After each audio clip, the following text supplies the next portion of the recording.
I don't know.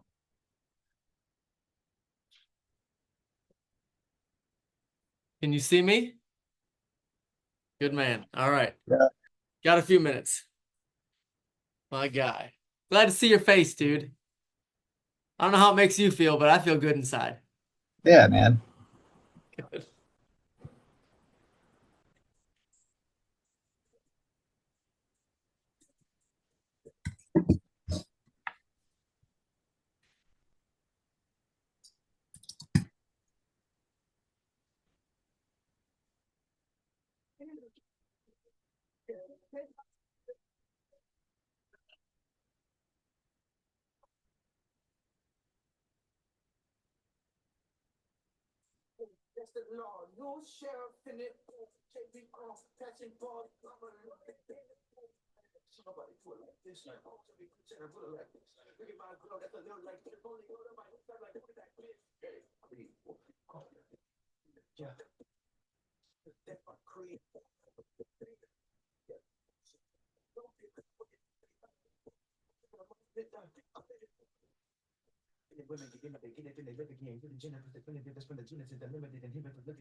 Long live the champion.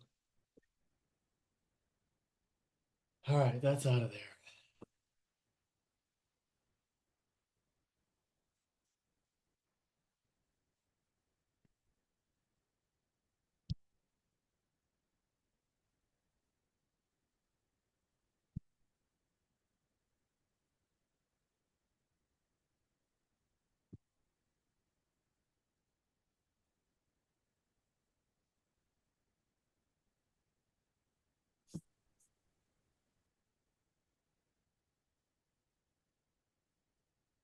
Gentlemen, Austin, what's going on, bud?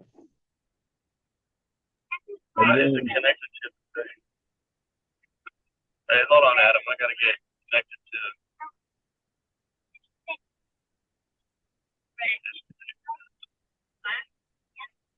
All good. All good.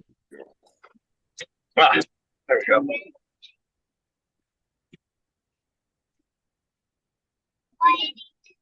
Can you hear me now? I hear but don't see. Check your video. Oh yeah, I'm driving right now, but Yep.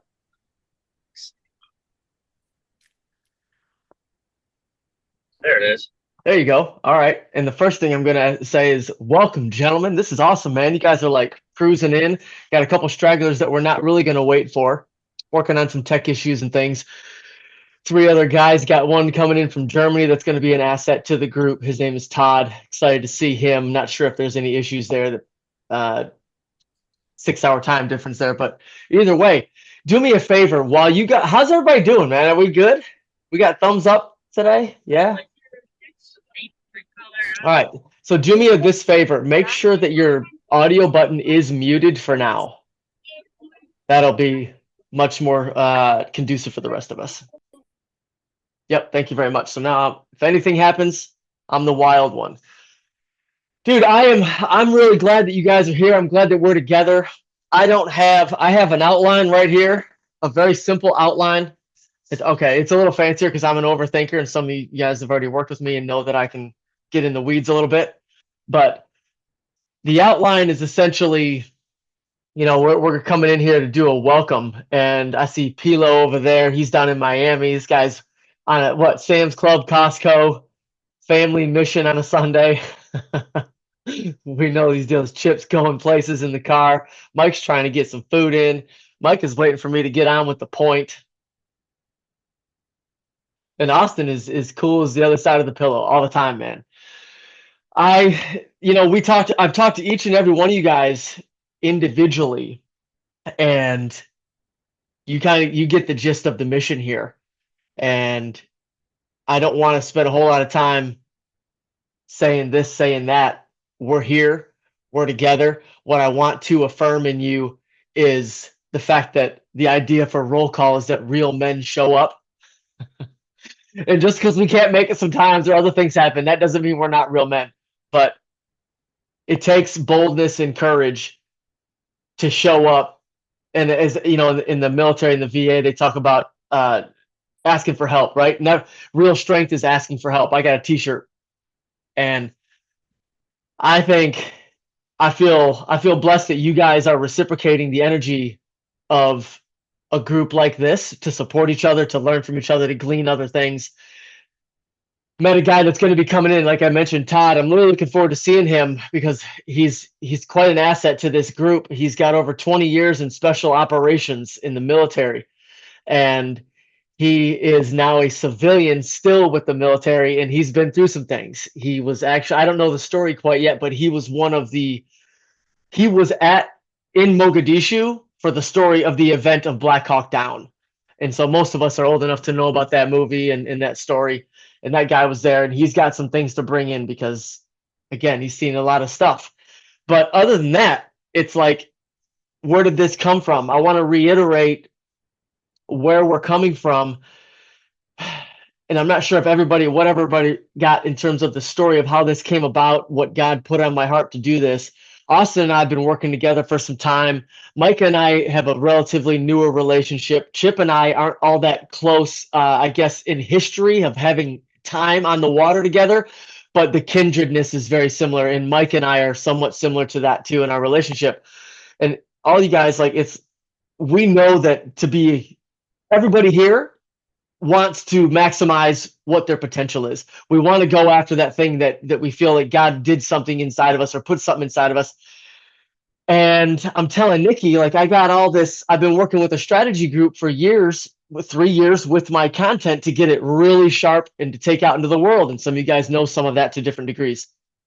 And Micah's or not Micah, but Austin had mentioned a couple things over some time about, hey, can we bring in more spiritual discipleship into the professional development mentality sort of things? And I'm like, yeah, man. But over time, the strategy group, it's leaned, their specialty is helping you get on stages and write books and publish and, meet the people of your dreams that you want to connect with to help your mission. And that's great. But in that time, what you end up doing is that you create these products and these offerings that can pull down 5 figures very easily in a sale. I shouldn't say very easily. They can command legitimately 5 figures without it being a stretch once you start, doing the selling and the value transformation, the relaying of that. But I'm telling Nikki, I like doing coaching stuff with corporations, and I've done some of that over the last 10 years, 15. But I'm like, I want a way to bring in that type of mentality for these leaders in that world. So executives leading teams, leaders, developing leaders. It's like John Maxwell's big in this world, but I wanted to be able to do that at a price tag that doesn't have to be 5 figures or 4 figures or 3 figures even a month, which even that's pretty reasonable. But I'm like, how can we do low ticket for high level elite coaching? And my wife, literally, strategy mind that she has, she's like, let's do a call. How about you do a group call, get the guys together? You know that you don't get a lot of guys to talk to. You don't get that time with other men. And I'm like, yeah, that's actually pretty true. I'll by myself a lot, feel isolated a lot. And that's not from war. That's, I think, normal for a man. Can I get a head nod out there if you guys are feeling me? Yeah, right. It's alone. It's like maybe like I know some of our situations when we can be at that around that 30 mark, it's like, okay, I'm younger than my parents' crews, but I'm like outgrowing this other crew that I was with here before, and we can find ourselves in no man's land, whatever. You come back from war, you're definitely going to feel like a pariah for maybe ever. But we're here. That's the gist of it. My intention, and I'll tell you straight out, my intention in terms of the nuts and bolts of a pricing versus value. I was counseled by a couple different coaches to have this price tag of roll call for a group community of men significantly higher than what it is. And my heart on this was like something that God put on my heart so I could also benefit, but really bring in the last 17 years of transformative frameworks and hardship and darkness. And like, let's talk about all of our darkness together and the different types of darknesses that we all deal with. This isn't about like, I have something to tell you. It's, I have things to share, but in that, it was like, okay, that's what this is for. And so it can't be price exclusionary. It can't be a high barrier to entry because it creates a difficulty that we don't need. But a couple Chick-fil-A meals, a trip to Buffalo Wild Wings, dude, we can do that price tag on a monthly basis. But I say that because for 50, the price will go up down the road as part of the business plan of what the community could be, because there's other things that I have in mind, like doing adventures, right? Doing man stuff together. This is not new ideas, but I'm looking at that. And my goal, I want you guys to trust, and I want you to feel, and it might not happen this one or the next couple, but as it gets rolling into January, into the new year, I want you to be certain inside. When you talk to other people about this little group that you do a couple times a month, I want you to be able to tell them with conviction, dude, this dude gives us at least 10 times what we're paying. What I get from this group is at least 10 times more valuable than what I give to be a part of it, which is 2 hours a month and whatever, right? So my goal is to literally to give you a multiplication factor somewhere between 10 and 100 for what you pay in that $50. And I mean that from the bottom of my heart. If you don't feel it's like about 500 or more worth of value, right? It could be the community. It could be the way you feel throughout the week. It could be the anticipation of looking forward to the next meeting. It could be the laughs, the stress relief, whatever the thing is. If you've been up with me on a personal basis and seen me with my hair down a little bit, you know the direction this is going to go. It's going to be fun. It's going to be a lot like hanging in my backyard in the hot tub, where we have breakthroughs and tears and laughs. And sometimes somebody's got marijuana. Other times there's nothing like that at all. There's a little bit of water and some fruit because we got the vegans in town who are real tight. And like, we are here for everybody, man. And that's what I want you guys to have. So my number, I wanted to press that the hardest because that is my heart. And I'm hoping that actually proves true starting today. I don't know. We'll see, because it might be a little bit loose. But Kilo, you're trooping, man. You're trooping, doing the walking and the chewing gum. Loving it. All right, let me see. Do we have any questions? Oh, no. Hold on. Let me hit with the vision first. That'll wrap up that last part. See, that's why I keep the outline, because, buddy, Tangential could be my middle name. All right. So there was that vision. The vision, I believe my calling on this planet is to help men maximize themselves. I believe that's probably why I was given 3 boys and 1 girl. It's what was done for me, because for the first, like, some of you guys know, I'm here, I'm like IV drug addiction, I'm losing my wife, infidelity, I got 2 small kids. This is 15, 18 years ago. not 15, geez, oh Pete. The transformation, so this was 03 to 07 in my life. From 03 to 07, I'm a nurse and I'm tanking everything. I responded to, there's all the reasons for that. But Nikki and I got divorced, and then I met somebody named Don. And Don is a real guy. It's a real story. And it was a lot like that Will Smith character in The Pursuit of Happiness, Chris Gardner, where he sees the red Ferrari outside of the stock exchange. And as he's walking down the street, what we don't know in that scene, because Chris Gardner's got a smile on his face, is that he's living in a shelter. He's got his boy, his young child with him, and he's going through a divorce, and he's hawking these portable x-ray machines from doctor to doctor to doctor. And I smile because I half want to cry right now, because I came from nursing and then I go into medical sales. But when I got into medical sales, I had already been back from combat, and that's way down the road from these points.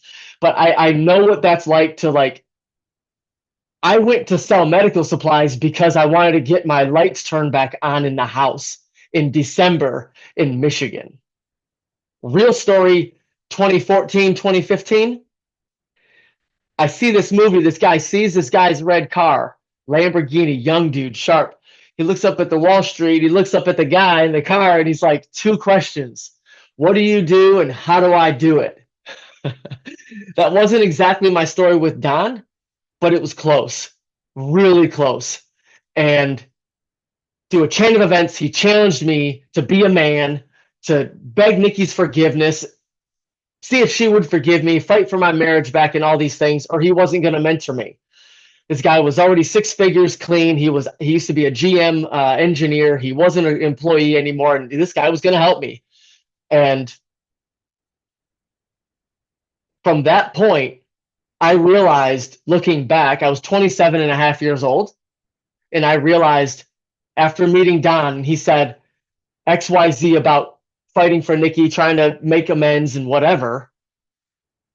I realized I had never before shown up for myself as a man in this lifetime, let alone the wife that I promised. How could I? I didn't know how to, let alone my kid. We're pregnant 3 months and I start stepping out on my new wife. Like, I had never, ever, ever shown up as a man. And that idea of show up keeps coming up. And I know that's why he's put this on my heart for roll call. It's been by demand. It's been by men like you, by men like me, other dudes that I see in veteran groups and wherever else. And the vision is that I believe if men can show up for themselves, if we can show up for our families, show up. I really mean show up. And that doesn't mean we're just in the house. It means, like, if the kid has a question, the fucking TV gets paused. The movie gets shut off. The radio gets turned down. Their number one priority is how we show up, because they're in need. They're requesting. But if we can learn to do that, I believe we can take the family back. Whether or not you're supposed to get married and have kids is not what I mean. I mean, the family unit is the microcosm structure of the Father, Son, Holy Spirit. If we know that, and Jesus bringing the church in and fighting for her and dying for her, which is us, knuckleheads, nonstop, if we can do that, we can get a really clear picture of his will in heaven on earth as we pray in the Our Father. And so I believe my calling on this planet, among other things, yes, to save lives, lead people to their source and know their creator, but more practically in the dirt of everyday life, is to help men maximize themselves, help men show up so we can make the family strong again, make America great again, make the family strong again. That's my heart. That's my vision. Where this goes, I have no idea. I have no agenda, you guys, none. The only thing I know right now, and I'll tell you the practical side, we have 3 calls before the end of the year. I want to get 3 more men, I think 2 or 3, I have to look at the numbers, that are committed as the ones that are now. And I would like to be at 10. This number 10, I think, is from the Lord. Maybe it's a nice clean number, but enough to give value to each other. And also it helps us with laws of averages, right? Who shows up? Somebody's going to have a Sunday off. Guys are still in the room, whatever. I I usually don't like round increment numbers like that. I'm really a bit weird and eccentric when it comes to numbers. I do 11 reps in the gym or 13. I think I've told Austin this. Like the 10 or the 5, the 25, I don't like those because like I got weirdness. I'll tell you about it later. But when I look at that, if we can start the new year, January 1st, and we go to quarter one with the first group of 10 and nobody else is coming in, somebody wants to come along from these podcasts, like the guy from Germany came, you can join a wait list. We'll look at April. I think that's what I'm looking at because I want to really get a good command of where we are as men, the needs in this group today. And trust me, I have a good feel of the flyover for each and every one of you. But I don't want to assume either because it's the end of November and that needs to happen. I want to be able to bring in as much coaching that I could give you one-on-one, but into here that could also be shaped in a way that's valuable for the other guys that are in the room at the same time. And so I want to get as granular as I can within the framework of what we're doing here on this call. So that being said, I plan on using things like the radar tool that came along, the divergent deltas that have been updated and revamped with that upside down delta over here on why we get tripped up, why we lose ourselves in the process of just trying to be the best man we can. All these frameworks, the revolutionary freedom, the revamp your vision challenge, these things are going to get incorporated and shaped into the demands of the men in this room. That's as much vision as I know how to give today. And I promise you, I'm giving every bit, everything that, so I'm working with a guy, me and another partner friend of mine, we're working on approaching corporate things. Dude, going after the whale, right? In fighting, I talked to Micah about fighting and dude, he's in jujitsu. Micah's a jujitsu player. Like, Chip, I see some like smile over there I thought I saw. So I'm not sure if you do any kind of fighting training or whatever, but what is the big mistake that I always hear the commentators say on the UFC about the fighters? They're like, dude, he's sizing him up. He's just waiting for the knockout. He's waiting for the knockout. While the other dude, the underdog, is just peppering with jabs, touching him up, volume. And I don't want to, the corporate training stuff is the whale for me, right? Financially speaking, but also impact, because when I can work with a CEO that's leading 100 guys or 100 employees, but I can help that CEO transform their mind, then I know automatically the ripple effect is into 100 different households under that person's leadership. And that's why I do corporate still. But I'm like, dude, that's a whale knockout. Coming here, it's like, professionally speaking, it's volume. It's keeping up the cardio, because those texts this morning that I sent, everything's done manually by hand because I don't have a system. And this was like not a thought in my head before October. So, but I am at that point, I want to slow down a little bit and talk about who is it for, as we've already done, but also this is where we're going to get a little bit more interactive. So take a little deep breath. We're not going to get crazy. We're just going to be at the little mixer we're going to be in the backyard around the grill. And we got the little fridge opening. Somebody's going over by the spa. Somebody's turning the TV on, and we're just shooting the breeze right around the countertop, right around the bar.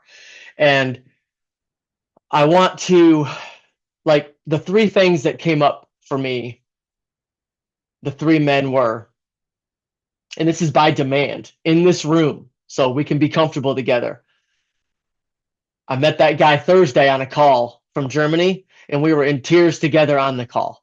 We are not being vulnerable by being honest. I promise you that. Okay. Number one, I should be further along by now than where I am. I want you to think about, you can even write that down. Let me give that little thing. If you guys don't have a little notebook, or however, if you got a fancy little way or a good way for you, if you like your notes app, whatever. Austin's on the younger side of a couple other gray beards I see in the room that are with me, so he might not be using paper and pen all the time. And I haven't in a while, but I have started using these little tiny notebooks, 3x5. Yeah, it is. Yeah. So I got 6 of these things from Amazon, these little notebooks that I can just write in. It's a release technique. I'm going to teach you some. If you don't know already, I'm going to help you with some stuff that I've learned to release pressure and stress off my shoulders and brain, let my chest get lighter. And a lot of it has to do with getting these notebooks and not worrying about what's in them and just throwing things on paper and throughout the day. Anyway, if you could, I want you to think about that right now. If you're driving, guys, don't worry about this. Like this, let this be loose. There's no pressure here. I want to know 0 to 10. This is for you.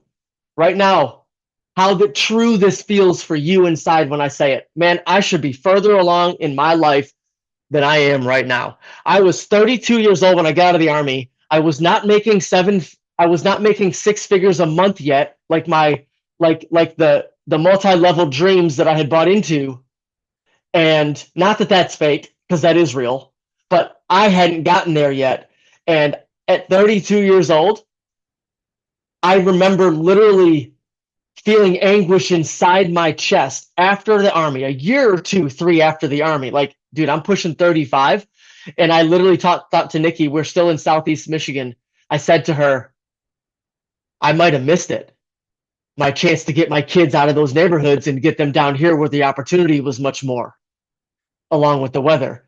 And I carried worry for a few years, unlike myself, because I thought I'd missed it. The chance to be into that lifestyle that none of you met me before this.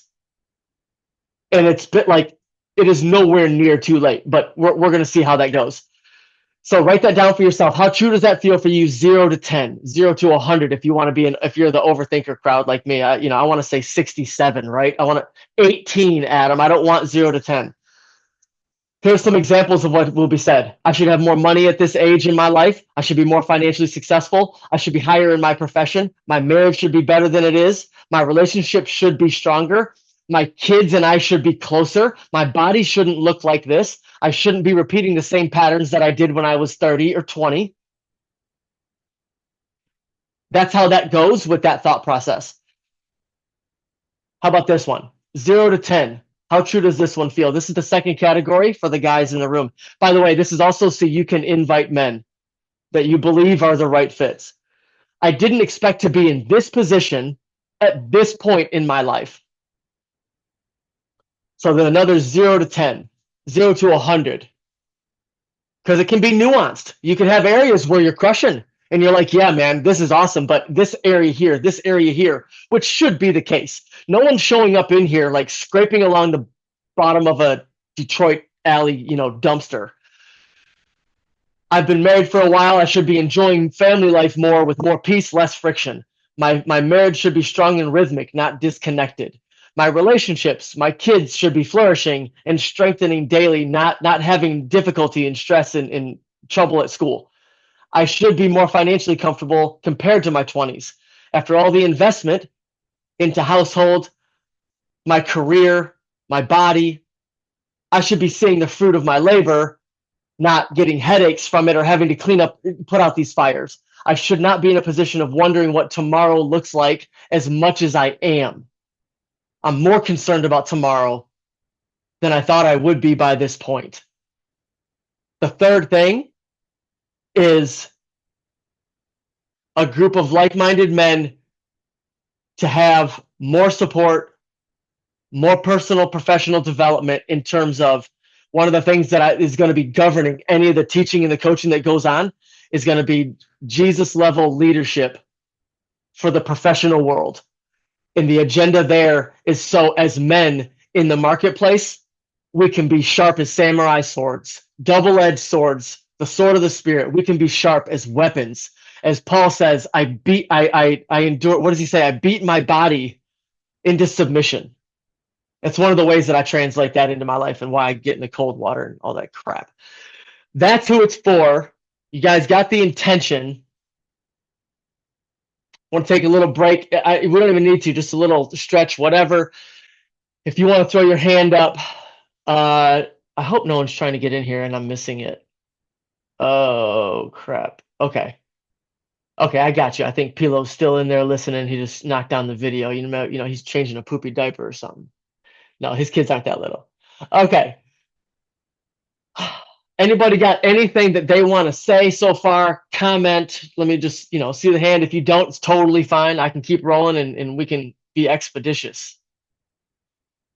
All right, good. You good too, brother? I know you're there. My Hey, God. Adam, I'll say something, man. If you don't mind. Thanks, Chip. Hey, that'll give you a good water break, whatever you need, or whiskey break, whatever it is. So, Decaf. hey, Decaf. okay.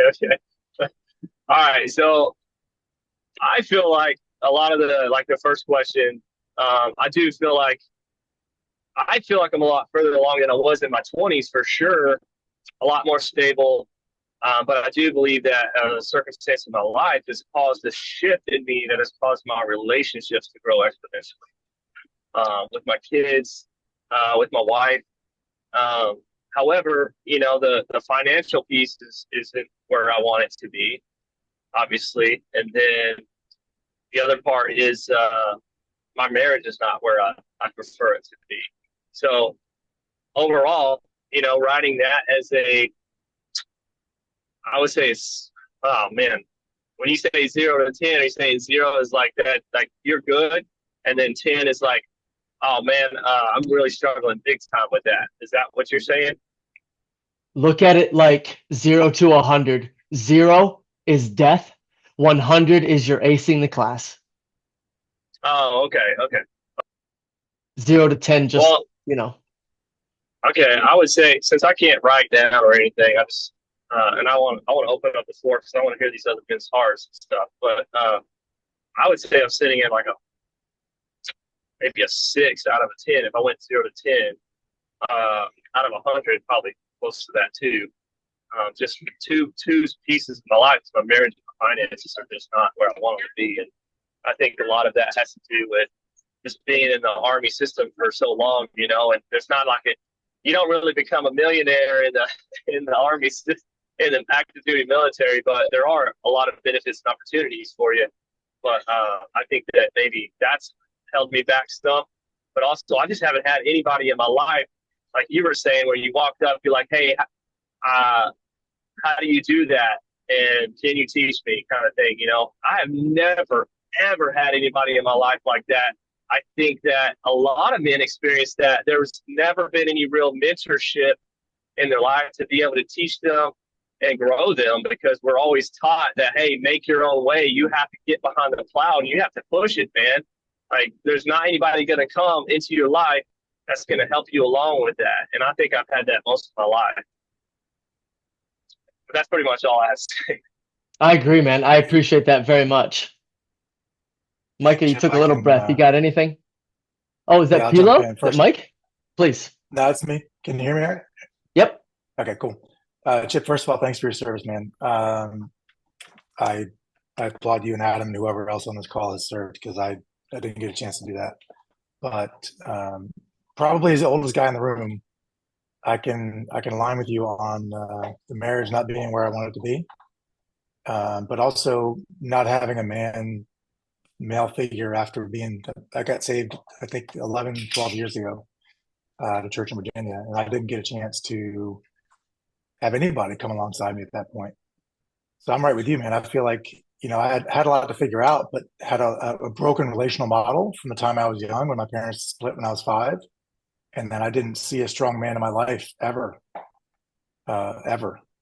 So I've at 50 years old now trying to figure it out and put stuff together and pick pieces up and grab different pieces and make pieces out of who I am at my core in Christ to build this next chapter of my life, not knowing what that looks like. So just know, brother, we're walking parallel paths. God knows everything. This is not a surprise to him. And I'm excited for what this call holds for each of us because we're all wanting and craving to do more. I have six kids, 23 down to 4 that we take care of a nephew, but life's not over until God calls us home, and we got to fight every day. We got to fight against the enemy every day. And we got to show up and do our best. And that's where my heart is right now. Is I need to show up every day for my wife, who's, again, we're not in a great spot, and my kids in a way that I never have before. and that's coming from love. I got to show up in love every day, and it's hard. It's hard, but that's authentically who I want to be, and that's who I believe Adam. I talked about God's called me to be. I don't know what my calling is, honestly. I'm trying to figure that out, but I feel like God's called me to be the leader of my home and the leader of my kids. And outside of that, I don't have a dream. I don't have I don't want to start a business or anything. I'm just that I feel like God's created me to pour into my kids in a way that I never got when I was young. And I'll stop talking now. Man, that's yes, yes. I'm tickled, dude. I'm tickled. Hold on, check, see if anybody needs. Okay, no, good. All right, yep. Service shot. Tough living in northern Michigan woods, I understand, for someone to grab a Zoom, Wi-Fi bandwidth to be able to handle Zoom. So we'll see how that goes. Somebody might be asking for a refund. I'm playing. All right. Okay, so now here's what I want to do. I want to comment on that actually because you guys brought it up. I'm glad I didn't. I believe this is not an indictment on our fathers and our paternal ancestors. However, my experience, what you two just affirmed, there is very few of us were shown a mostly correct example. No one's looking for perfect out of our dads on how to rock life. I know it for a fact because I had a good dad. He overcorrected on the provider side because his dad drank their money away and got them evicted when he was 8 years old. So he was like, I'm never letting that happen. My dad became work ethic to the nth degree. He taught me the almighty dollar, right? If there's an hour in the day, you go work it. But he had kids and a wife, so the priorities were a bit missed, but he didn't know because he did do the best he could. But I do know for real, I was never shown, I had no example of what a godly man with fierceness looks like in this world. I had seen some godly men, but they wore really puffy sneakers, non-threatening jeans that looked really smooth and fuzzy, and they wore sweaters. They had really nice hair and always had aftershave fresh. That was my example of godly men. They look like cheesy 70s pictures. These are my aunts and my uncles and some of their friends. Good people, but they weren't doing they weren't trying to be weapons out in the workplace by, building themselves first. So that is a big deal. We weren't shown. We're not mad at our dads. We're going to forgive them and we're going to move on and do it ourselves. So for our kids too. Okay. Did any of you guys see, I got to give you a tour, but that's coming next. Dang it. I'm long-winded. I feel long-winded. Maybe I'm not because the time doesn't look bad. We're going to be out of here. Okay. If at any time you guys want to interrupt and throw a hand, if I'm not totally flying, if my eyelids aren't fluttering, you're welcome to interrupt. If they're fluttering, just wait because it's happening. I'm kidding. All right, now look, who in the community saw the video that I put for the intro thing with Russell Crowe in the Cinderella Man clip? Did anybody see it? You did see it. Cool. All right, what I'm going to do is play it because it's cool. And it's going to help us with some of the action step for today because you guys are always going to get value. You're always going to get something that will bring new awareness, new value into your life because each and every time we do that, it will be, you'll have, I believe we're going to reduce stress that way too. It's part of the secret agenda there is to reduce the stress. So we're going in here. I'm going to share this with audio. Share. You should definitely be seeing that. But I got to make sure. All right. You just tell me if you got the audio. Can you hear it? You guys got audio? Did you hear it or no? No. Okay. You did. Thank you. I have to get. There's a setting in Zoom, Adam, I think, on the where it says I share. know. You have to go to share and share audio, I think. Yeah, I'm in there, brother. I pause recording, disable, hide, share computer sound. I got it. I'm with you. Okay. Green Black from Chicago Guys Trip. got it? Hello, Jake. It's been a while. What's changed, Jimmy? I mean, you couldn't win a fight for love or money, right? I mean, how do you explain your comeback? Well, the truth is, Jake, for a number of years there, we was fighting injured. I broke my hand more than once. I got in a car accident one time. I was on the road, and I had to get that fixed. I had a run of bad luck. And this time around, I know what I'm fighting for. Oh, yeah? What's that, Jimmy? Milk. Milk? Sporty Lord.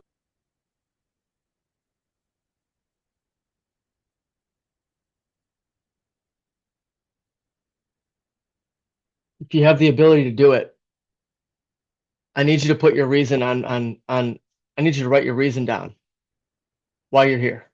Just right now. As close as you can get. Don't stress this. You don't need a vision. You don't need to paint a specific fighting for milk. When Nikki and I got back together after I had met Don and we started talking and transforming things and changing things, we got to a point where I wasn't going to go back to nursing, and so I was doing all these odd jobs. Cleaning up construction sites. You guys have all done this stuff. Do whatever. Take somebody to the airport for $20, help somebody move. It got so bad in 2008, and this is the real reason I rejoined the Army active duty for my second enlistment. I went in the refrigerator. It was early August, July of 2008, and my kids were 5. Gavin was 5, Addison was 2.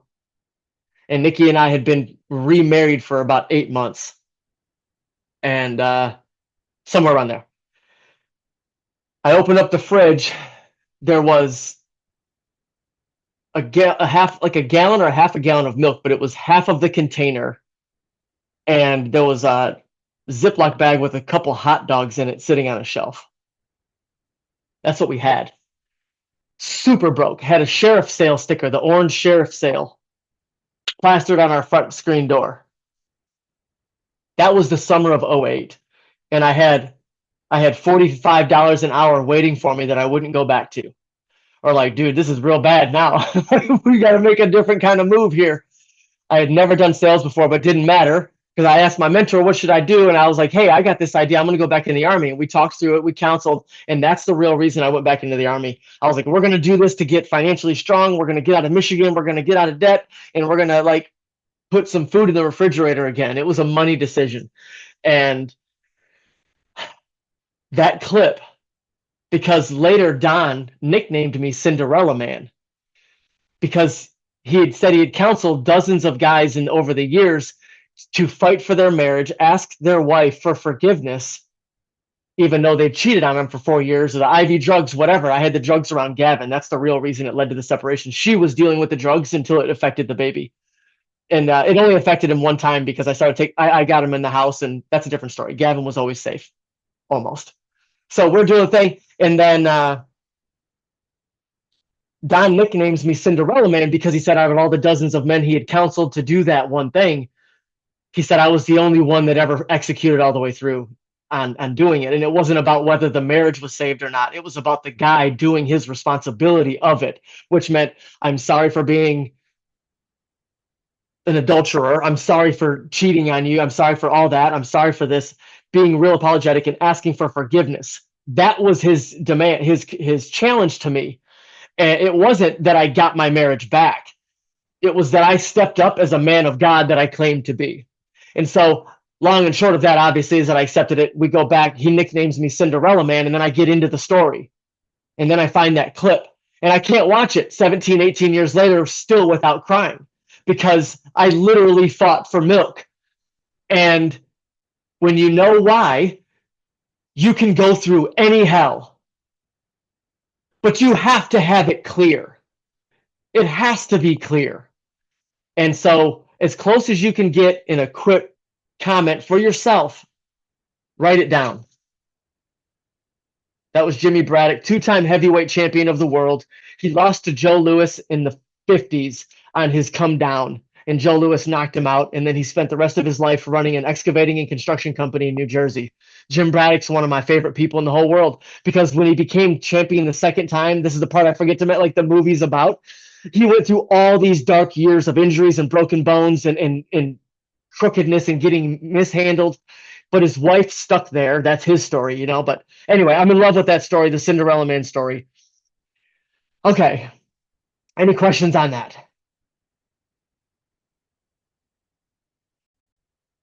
No.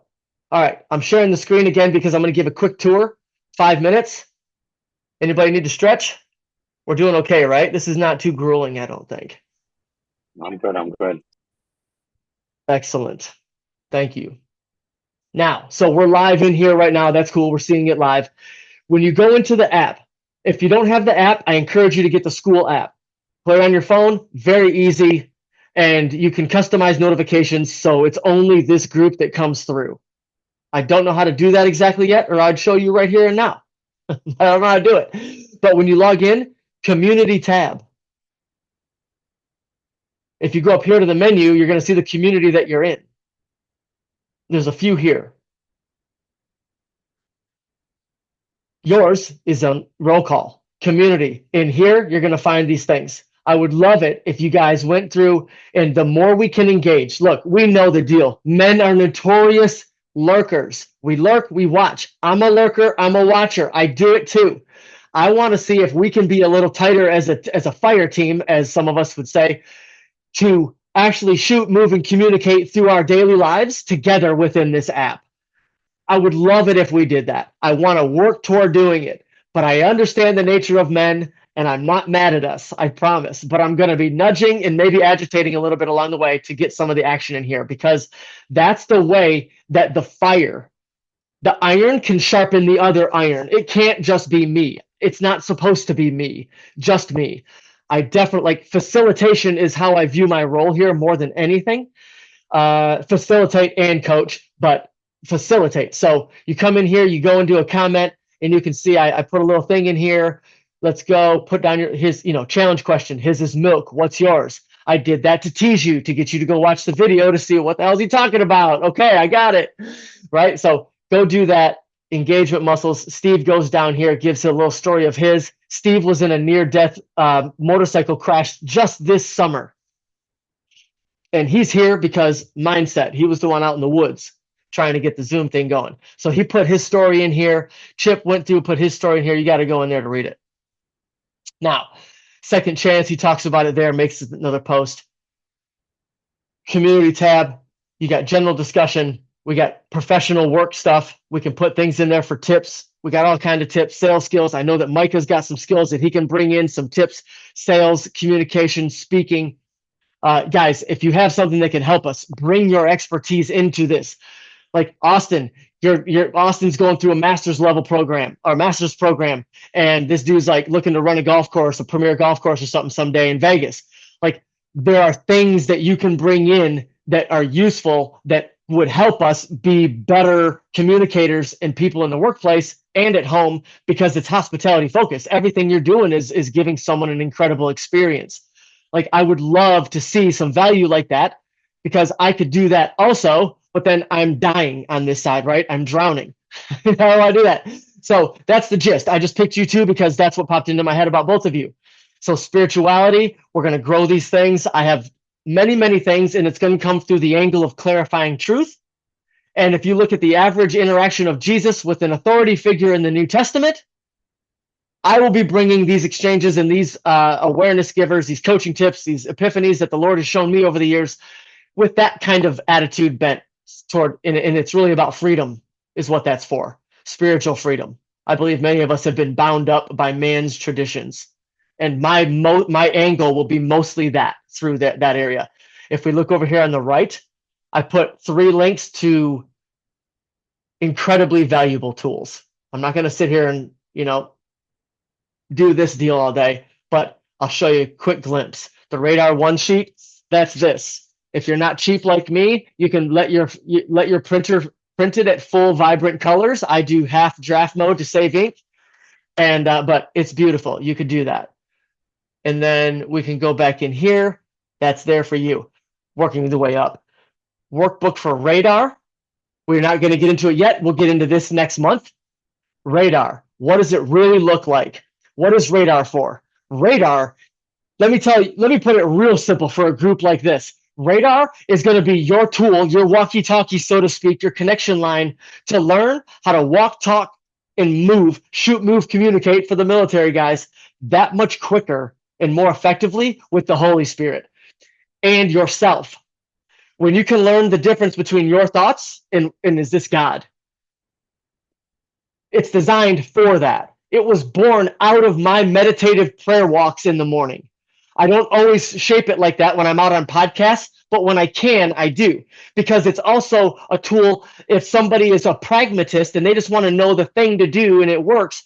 Radar is a self-coaching accelerator. It'll raise your awareness to sabotage, to your repetitive patterns that aren't even yours. Why do I always do this? You don't. Your dad, your mom put that in you and you're just repeating it. Oh my gosh. It helps you figure out what's you, what's not you.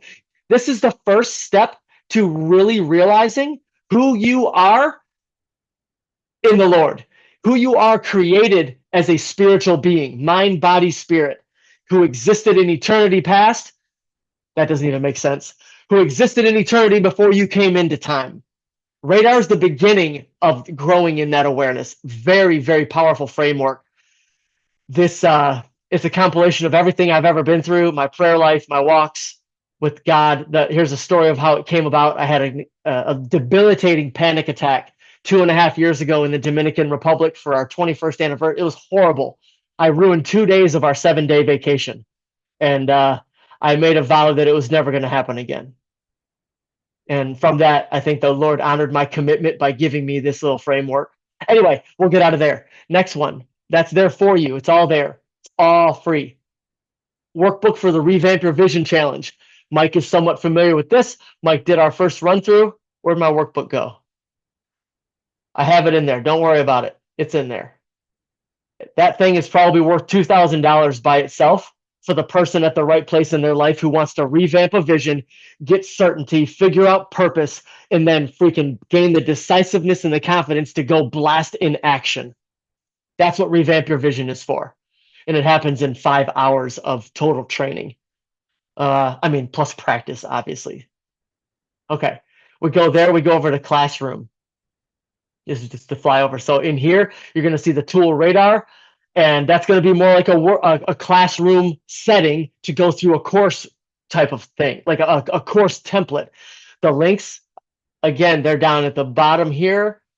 Resources here. Shows you how to use it here. You go into a video pod. So that's the first room. The second room is the video podcast coaching. And here we have links to real-time coaching sessions using Radar that are done very organically. It was a woman. She was a veteran. It's extremely transferable. Don't get freaked out. Live breakthrough. So this was the first one was like a 45 or hour-long coaching session. A lot going on there. Very useful hot seat to watch as a podcast episode.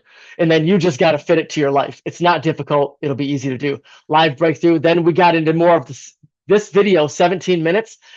We actually discovered the reason she was further behind in her life than she thought she should have been was the fact that her goals weren't driving her to action, and she didn't know why she couldn't get herself to move on them when she knows she should have. In that call, she discovered that she was actually holding her family in her mind as her reason why, but not just to take care of her family. It was her goal was to help her family get their goals. That doesn't work. Like, if your mom's goal is a pink Cadillac, it's really hard to get yourself to a position of motivated action when you're stuck in paralysis or fear or not knowing, when it's something that doesn't innately drive your results. And we discovered that she was actually living for other people's expectations. And that comes out in there. And the way that it happened was really useful. Okay, so there's your classroom. We'll go back there. The Revamp Your Vision Challenge. I want to spend just a sec on this one because I put the whole course with some testimonials. That Steve in the bottom right corner was the one that was struggling with his thing, struggling with his internet. these people have been affected by the material and gained, some of that's just straight testimonial about working with me, but you go into the course and you got your pages here on the left, workbook, live your potential, give you a little graphic design. Here's some things going on. And then you go to the bottom and you got resource links down here. There's your workbook. Every single page has the workbook. I got this freaking menu all over my screen. Hit the workbook. You know how to use a link. It'll go right to it. It'll open up just like I said last time, and it didn't. This one does. My bandwidth is shoddy. But there it is. It's loading up the framework. Told you about a couple things. Anyway, look, you can go dig in this on your own. Day 1 live session and workbook. I took live challenge footage. Day 1, not gonna lie, little bumpy with tech for the first 15 to 20 minutes. You got to be a little bit patient if you're going to go through there. But this is here that if this is whetting your appetite, this is a course. It's fully included in here for roll call. There's nothing else extra. No more emails to input. It's all right here. You can watch the video from in here. It's housed on my YouTube channel, but it's all there. And then there's some teaser information down in here for the main points. Why is it teaser information like this? I put the calls to action out here, your exercise stuff, because you guys do not have time. A third of this group is not here because of trouble coming in. Another third is on the road or in a car or in Costco going about our lives. I realize that we're very busy. I did that so you guys can go in there, get the gist, and get to the point, do the action, and get out. That's why this stuff is set up this way. Day 2, there's your divergent deltas, which I can't wait to show you guys more of this because I believe that God gave me a tool that I'll probably spend the rest of my life in one shape, form, or fashion teaching from and communicating out of. Stephen Covey had his urgent and important and non-urgent and important in his little graph thing. I don't know, but I think for spiritual freedom, the divergent deltas could be that level of power for people's lives. We'll see what happens. But that's a great day of challenge. You can go and see what those days are. And then I put the map on, I think I did on the third one. It lets you know where you are. Oh man, it's not in there. It's okay. Every day there's a little something. We can do more of that later. You can look on your own. And here is a New York Times best-selling author teaching her visualization exercise that she charges thousands of dollars for to companies and other workshops. It's here. It's all ours. It's all yours. And that's the gist on that. And the last thing that I'll show, and then you can look around, we can go other stuff later, but calendar. This is where in the app on your phone, it's right there, calendar. You'll go in and you'll see 2nd and 4th Tuesday, your roll call meeting is there. Go to December. I've already put the 8th and the 22nd. And I would encourage you when you go in there, click that link, immediately just add it right to your I'm going to do it right now on mine because I didn't do it, I realized, in my regular calendar. And then I can't get missed, and boom, it's there. And December 8th, 12, you can set your own reminders. There's your deal. It has the Zoom link inside of it and saved. And now there it went on December 8th. It should be. There it is. Boop. We're there. Okay. So that's that. That was the tour. Good deal. I have one thing to show you guys. If you have questions, you want to throw your hand up, you can, but I'm working at getting you out of here. I want to show you a video that some of you have probably seen. Can you still see that? Expect ascension. All right, cool. I'm going to play this. This is Eric Thomas, 7.5 minutes. Bear with me. Are we actually, no, look. Do you guys mind if I show you this video? I didn't mean to be so I knew I was long-winded earlier, a little bit possibly, but we're also collaborating a little bit, and that's very good. So do I have your permission to give you the 7-minute video? We wrap up in the next 10 to 12 minutes. I'm good. I'm good on time. Thank you, guys. Thank you very much. And if it's not, you're never going to get me butthurt or anything. You tell me we got to go. Respect. I'm going to learn. This is your group. This is our group. You can't make me want what I don't want. You can't dangle something in front of my face that's I don't want that. And many of you are taking anything because you don't know what you want. And so if I can do one thing for you when you leave this room, I don't want nothing from you but for you to leave this room and know what you want. What do you want in your marriage? What do you want with your son and your daughter? What do you want in your health? What do you want financially? Like, how much money do you want to make a year? What do you want to drive? How do you want to live? Stop just waking up like an accident. What do you want? And then once you find out what you want, spend the rest of your natural life waking up and going after it. The reason why I speak with so much passion, E.T., why do you speak with so much authority? Because I'm talking about my life, not something that I read. I ate out of trash cans. I had no business eating out of trash cans. I lived in abandoned buildings. I had no business living in abandoned buildings. But E.T., your daddy wasn't in your life. Your mom was a teenage mother. You grew up, come on, look at your circle. That's not an excuse. There is no excuse for not living up to your fullest potential. No excuse.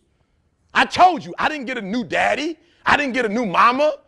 What changed? I changed. And I stopped being a victim. I stopped saying I've got to wait for good things to happen to me. And I said, I'm going to grind. I'm going to fight. I'm going to work. I'm going to press toward. I'm going to learn. I'm going to do everything in my power every single day. I'm going to do everything in my power to become a victor and not a victim. Now, let me say this before I move forward. And I can't explain it, but you better feel me. Winners win and losers lose. I can't explain it any better than that. I don't know how it happens, but winners win. And if you create a culture of losing, if you keep being a victim, if you keep letting losing happen to you, if you keep letting people do you and treat you any kind of way, it's going to become a culture. Let me tell y'all, I'm not from New Zealand, guys. Come on, listen to me very closely. I'm not from New Zealand, but I know about, let me say it this way so I can help you. I know about what team. I've never seen All Blacks play a day in my life. I've never been to the stadium. Where's the stadium? Help me out. Where's the stadium? Okay, I'm going. See what I did? I've never been to the stadium. You're like, Eric, the stadium, that's Hobbit that way, Eric. That's not the stadium. The stadium is this way. I've never been there a day in my life. And if you watch some of my videos, I have All Blacks in my videos. Why? Because they're what? They're winners. And when you're a winner, you don't even stay in your own little town. When you're a winner, winning spreads. So everybody, I got videos where I'm like, y'all, I don't really know how to show my passion. Somebody said, get the All Blacks. I'm like, yep, that's what I need, All Blacks.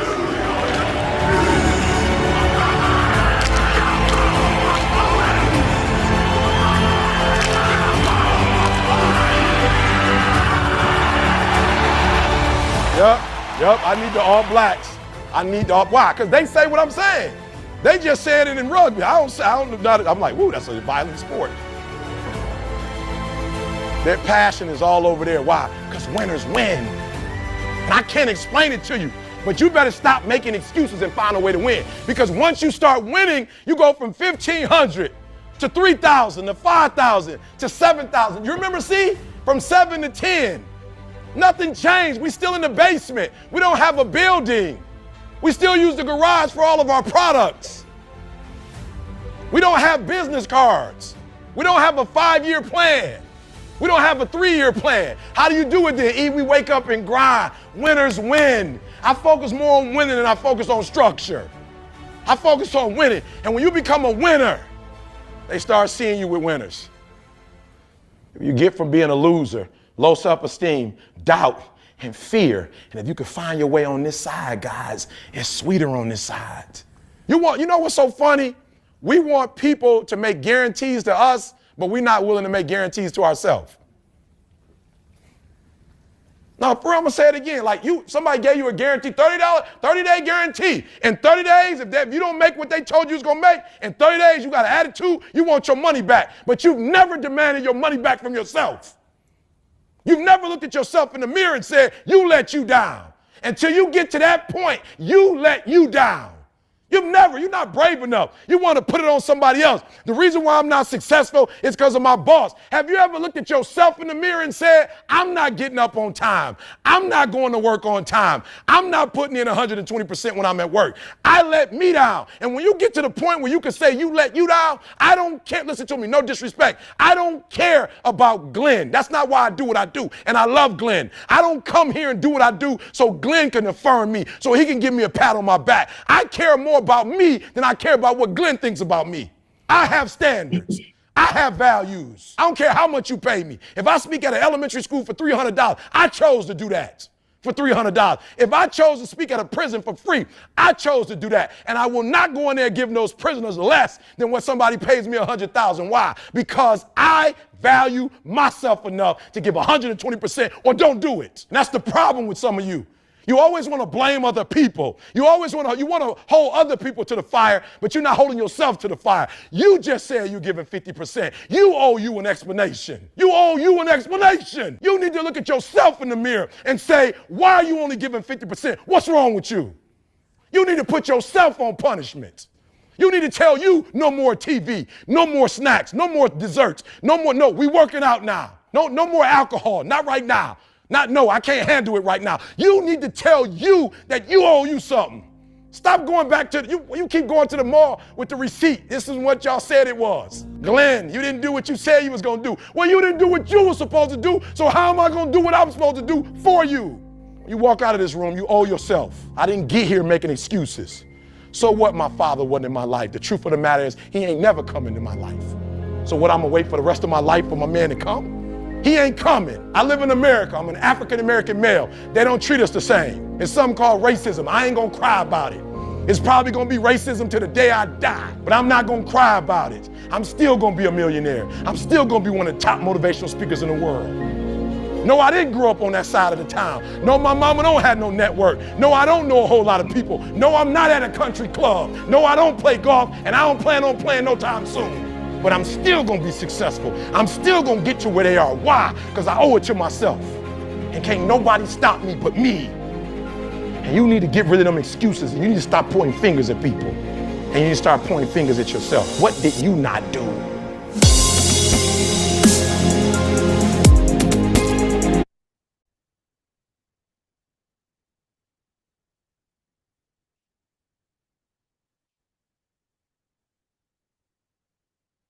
Okay, that video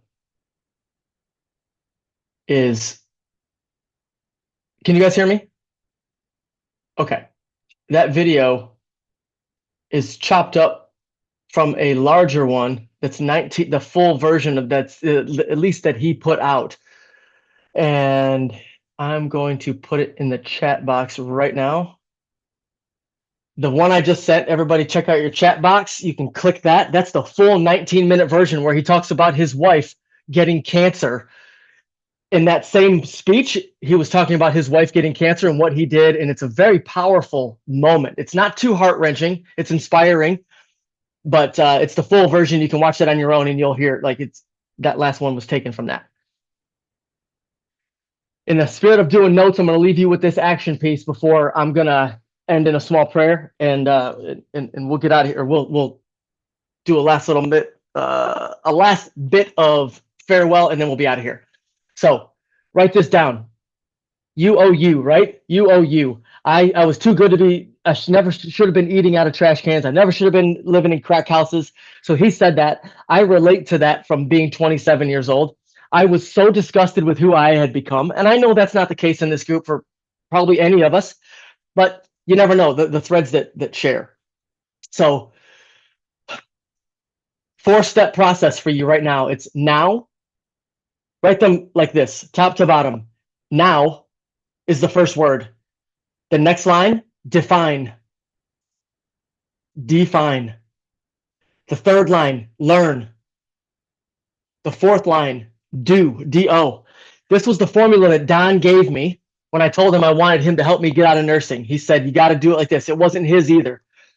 Now, define, learn, do. Now, you're going to put where you are in these areas that you're most concerned about your life, where you're going to show up at a level that you know you need to. These areas, we're not talking about all of life. The first one that I started, for me personally, in the summer when I was revamping some things, was business. And then I had to put my book in there, and then my body. These were different areas.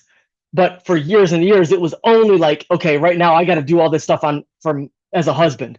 So now, what's the picture like now? This applies to each thing at a time. Define where you want it to go. Define what the picture is you want it to be.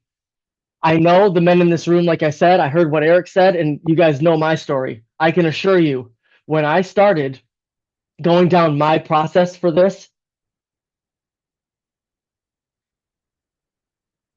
most of us want our wives to be the certain thing. I want her to be like this. And if we really know our Bibles, we're like, I want a Proverbs 31 wife. Why can't my wife be like that? We got these images. She said she'd do this. She said she'd do that. There's a video inside the school platform, one of those 3 videos. They're all super, super short. But I talk about with Paulie the idea of being a product, being a product. The role of a man, in my view, in my opinion, the way that I teach my sons and the way that I act now, finally, is if I want her to be a certain way, I have to find out what man I need to be to allow that environment for her to flourish in. She's not going to be able to be a certain way. I have to understand that she's going to counterpunch in the relationship. And I don't mean in arguments. I'm going to lead. It's the woman's role, the wife's role for those of us in that spot right now. And I'm trying to speak to a handful of us without being too much on the first day. Who do I need to be in the picture of our future that I want her to be like? Here's the wife I want. Here's the woman I want. I've got my son doing this. He doesn't even have a relationship with a woman yet. Here's the woman I want. Who do I need to be in that picture as the man to allow her to be that woman?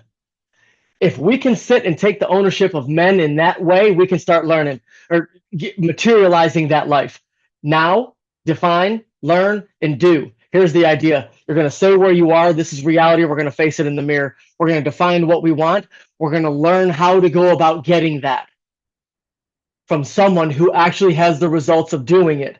I like to use Eric. I don't use anybody who's a poser. You got to have real life experience for me to use you as an example. And I'm coming from that position as well. Then we go and we do those things. This is like we're learning from those with fruit on the tree, right? With the results that we want. That's what I have. What I'd like to do as we wrap up is, if we could, briefly, I'd like each and every one of you to say one piece that touched you today that you appreciate. And you can start with whoever's comfortable, and I can, I know. Yeah, anyway, however you want to do it. Mike, I saw the mute come off. Take it. Yeah, I need to show up for me. I haven't shown up for me for 30 years since I've been an adult. Now's the time. There's too much on the line. Can't wait. Respect, brother. Thank you. Me, it was your first question of I should be farther along than I am, and really digging into that feeling of what I wrote down was should, next to it I wrote want, or next to it I wrote could be. Just kind of digging into that. How do I really feel about where I am right now versus where I should be, where I want to be, where I could be, and Yep. discerning between the 3 of them. And I know that you're an intentional man already, and not having to be taught that or shown intention. And I think a lot of us are along those lines in the room. That's part of the idea. You're going to get there quick, man. I know it. I'm excited. Thank you. Yep. Pilo, I see the nod. Austin? Oh, go ahead. I can wait. You want me? I was volunteering him anyway, so I was pushing him off the cliff. Yeah. No, I mean, agreed. It's time. No more BSing. It's go time. So we're feeling urgency. Yeah. We're sensing urgency. Me too. Beautiful. Yeah, watching the Eric Thomas video again, really gets you going. It fuels the fire. It really makes you feel,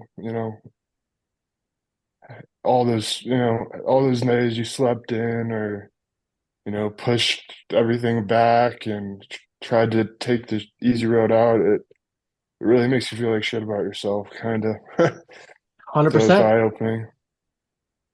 Dude, why do you think that video made this cut? Because Yeah. it fell on me again about a month ago, and I got a part of my morning routine, and it's a comfort factor for me using the hot tub, if you want to know, each and every morning for a certain amount of time, loosen the body up and then get going. But you know what? That certain amount of time became like a little bit longer. And then I was in there for an hour and 15 minutes the other day. Not the other day, 4 or 6 weeks ago. And then I felt this little tap on my shoulder inside, conviction going, we need this hour back into our day. We need this hour back because there's people like there's stuff writing on this, man. And then that was my conviction from the Holy Spirit, I believe. And then I made the move. Then that was a Wednesday. That next Thursday, I haven't been in the hot tub since, other than like a weekend with my wife or something. I cut it completely. It was every day in the weekday. I wasn't no more. And then now, because it's also, I don't need it for mental health. So it's not just self-care. You know what I'm saying? Like it started there, but then like we can take these comforts that help us heal and we can use them and they keep us stuck. And so I'm learning from that too. And that video kicked me in the ass. No lie. And I watched it probably 30 times that one day that it came back to me, that I saw it again. And I'm like, this is extremely valuable. The message is very valuable. And I sense that too. So Chip. Yeah, I think a lot of what I got from this is just continue to work towards what you need to be in order to get what you want, right? So I think a lot of times we just want to point at the world not being aligned to what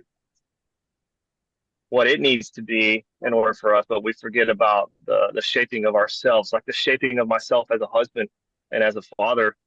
And a lot of that time is spent in humility and on my knees, and then actually being engaged, being present. So presence is a huge thing. I think for months and months and months, I was not, for years, I was not present. So that's the thing. So I'm looking at what it looks like now, what I want it to look like, and what it's going to take for me to get to that point. So yeah, just I think that's it, man. I think we're all just looking at, we know it's time to engage. It's time to engage the 50-meter target and then push on from the 50 and then push further out. And it is some of it's a long game, but hit those 50-meter targets first, and then the other ones just start taking out because they're a little bit further out there and they're waiting a little bit longer. So that's pretty much where I'm at. Man, thank you.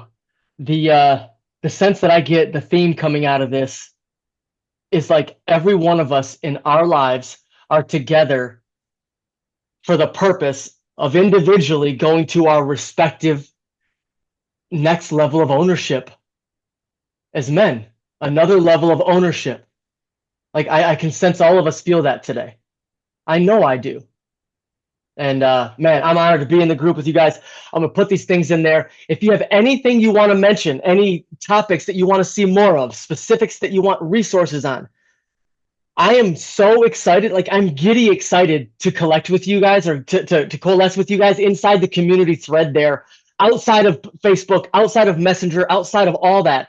It's totally private. One day the group might be public in certain information, but right now we are like, we're figuring this out together, and we're the founding group. So you're helping me get this together. I'd love to see your interactions in there.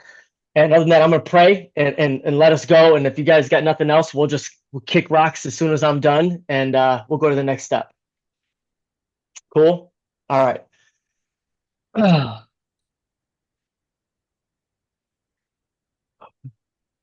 Father in heaven, hallowed be your name.